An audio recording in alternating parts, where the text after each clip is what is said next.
Bonsoir à tous et bienvenue dans Au Quotidien, la suite en ce vendredi avec Enzo Maubert pour nous accompagner. Bonsoir Enzo. Bonsoir Aurélien. Et le grand, le seul, l'unique, rien que pour vous, Bertrand Coudreau. Bonsoir Bertrand. Qu'est-ce que Ça c'est de la présentation. Qu'est-ce que c'est beau d'être unique. Ouais, journaliste pendant 25 ans au Maine Libre, amoureux de la Sarthe et auteur de nombreux ouvrages sur des personnalités qui sont passées ou qui ont vécu en Sarthe. La semaine dernière, cher Bertrand, on fêtait les 50 ans de la mort de Picasso. Ce qu'on sait moins sur sa vie, c'est qu'il nous a rendu visite. On va l'évoquer ce soir. Pour cela, il faut commencer par évoquer un autre artiste, le poète Pierre Reverdy. Oui, parce que sans lui, il n'y aurait pas eu de Picasso dans la Sarthe. En fait, Pierre Reverdy, c'est un monsieur qui est né à Narbonne et puis qui est venu à Paris dans les années 1910 et qui a rejoint toute cette mouvance surréaliste, du cubisme, etc. Au départ, d'ailleurs, il voulait être peintre, lui. Il a mal tourné, il est devenu écrivain.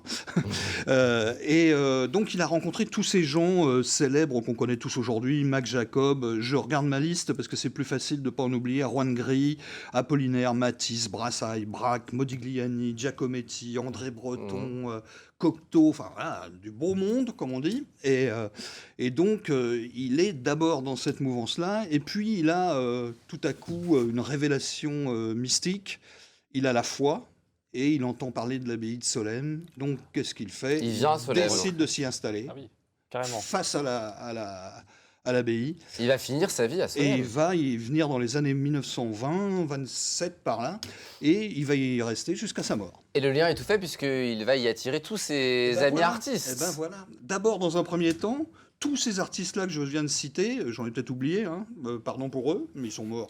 Ils t'en voudront pas. Ils ont tous plus ou moins illustré ses livres à Reverdy. Alors Reverdy, il faut savoir, pour ceux qui ne le connaissent pas, que c'était un poète très particulier, avec une écriture très particulière, mais très intéressant.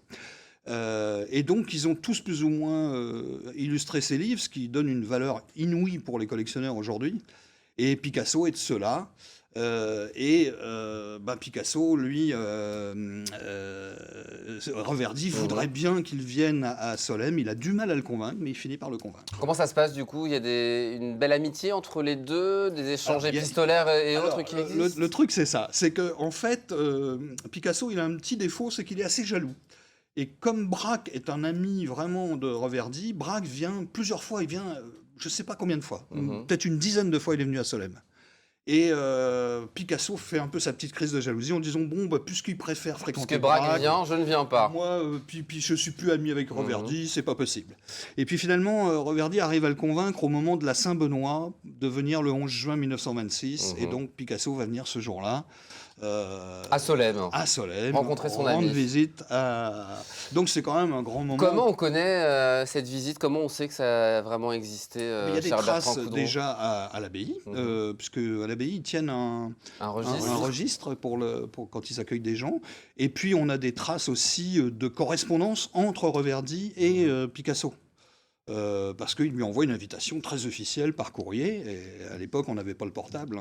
Donc c'est la seule fois que Picasso est venu chez nous en Sarthe? A priori c'est la seule fois, à ma connaissance. Mais bon, c'est quand même un grand moment quand même, pour nous, c'est quand même un personnage. Il a attiré d'autres de ses amis, Reverdy du coup, en Sarthe, la plupart de ceux dont on a cité le nom. Alors il y a eu Jean Cocteau qui hésitait, qui a tergiversé, je vais venir, je vais pas venir. Là aussi on a toute une correspondance, et puis finalement il n'est jamais venu. Il n'est jamais venu. Mais on en a eu quelques-uns comme ça. Alors je vous disais, Braque par exemple, c'est vraiment le visiteur. Puis lui en plus il était en Normandie ou je sais plus où. Donc pas très loin. Pas très loin, donc voilà. Donc il venait régulièrement à Solesmes. C'est facile de venir. Et ces amis peintres, ils n'ont pas profité du paysage pour le représenter Non. Alors non, à ma connaissance, très bonne question, mais ce serait peut-être intéressant de creuser, peut-être qu'on pourra ça peut être un vrai sujet ça, cher Bertrand, pour un prochain bouquin. Je ne crois pas, sincèrement, mais c'est même surprenant que personne n'ait eu l'idée. Par contre, on a des portraits de Reverdy. Modigliani, par exemple, a fait un portrait de Reverdy. Mais pas à Solesmes.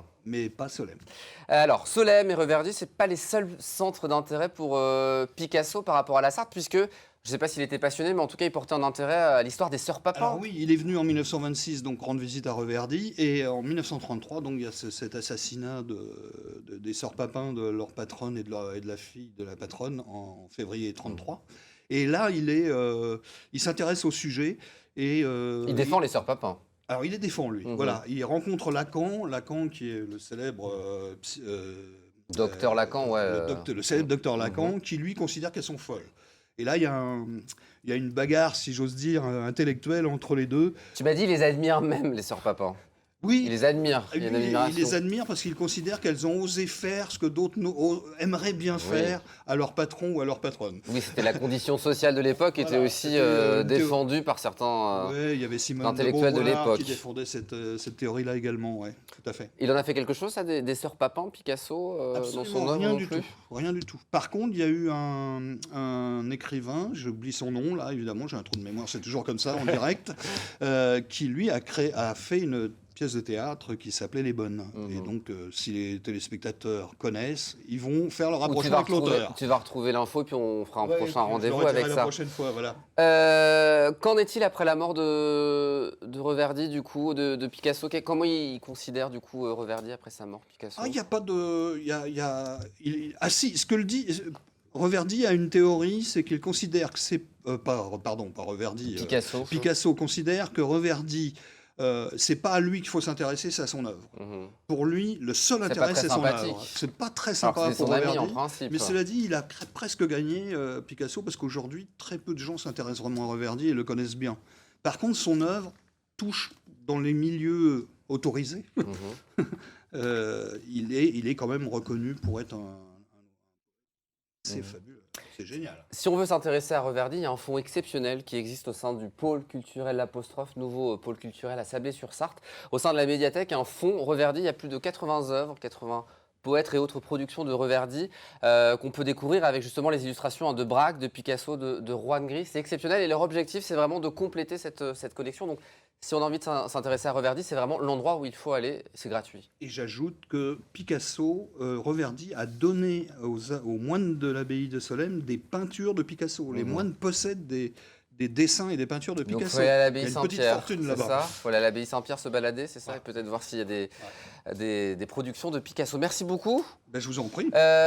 Tu l'as évoqué dans une de tes œuvres, Picasso, du coup, toi aussi? Dans lequel? Oui, très bonne question. 72 personnalités sartoises. Oui, voilà, ça doit être celui-là. Oui, étonnant visiteur. Non, parce qu'il n'est pas né dans la Sarthe. Donc ça doit être étonnant visiteur. trop de livres. Étonnant visiteur, trop de bouquins. Voilà, vous tapez Bertrand Coudreau sur Google et vous trouverez toutes ces productions qu'on trouve dans les bonnes librairies sartoises. Plus de ce que j'ai écrit, c'est quand même dingue.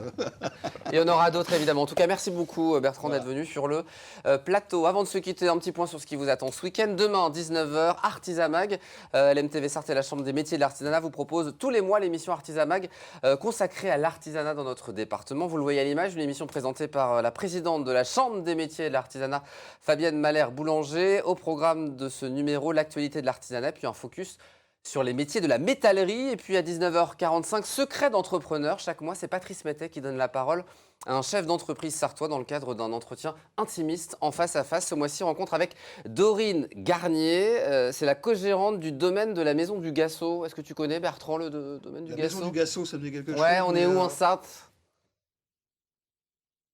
Là où c'est beau, c'est très très beau, mais c'est partout beau en Sarthe, mais les Alpes Mancelles. Ah, les Alpes Mancelles. Oui, donc vous pourrez découvrir le portrait de cette co-gérante Dorine Garnier. Merci beaucoup de nous avoir suivis. Dans un instant, Aurélien Caillos, les Sartois du web. Rendez-vous lundi 18h30 pour le journal en toute image et puis 18h45 pour une nouvelle semaine de quotidienne. Bon week-end à tous.